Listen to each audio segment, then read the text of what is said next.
बातमी मुंबईतनं समोर येते। पोलीस भरतीच्या उमेदवारांसह सुषमा अंधारे या आझाद मैदानामध्ये उपोषणाला बसलेल्या आहेत। त्यांच्या उपोषणाचा आजचा दुसरा दिवस आहे। डिसेंबर 2022 चा पोलीस भरतीचा GR असताना 2024 मध्ये भरती सुरू करण्यात आली आहे आणि त्यामुळे वाढीव वयाचं कारण सांगत भरतीपासून वंचित ठेवणं हा उमेदवारांवर अन्याय आहे असं सुषमा अंधारे यांचं म्हणणं आहे। पोलीस भरतीच्या उमेदवारांवरील अन्यायाविरोधात आपण उपोषणाला बसलेलो आहोत असं अंधारे यांचं म्हणणं आहे। तसंच आज गृहमंत्री भेट घेतील अशी अपेक्षा सुद्धा त्यांनी व्यक्त केली आहे।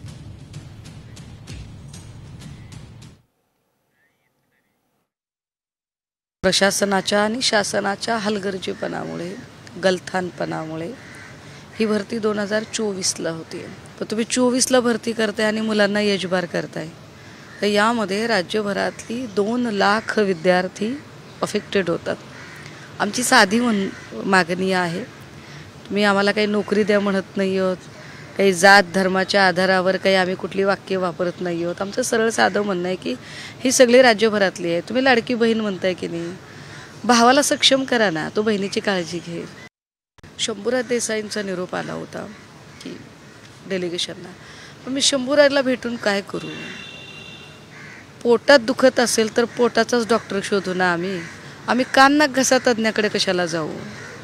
आमचं म्हणणं हे होम डिपार्टमेंटचं म्हणणं आहे, गृह मंत्रालयाचं म्हणणं आहे। आम्ही गृह मंत्रालयाला आमचं म्हणणं मांडू। अपेक्षा आहे की आज गृहमंत्री आम्हाला वेळ देतील।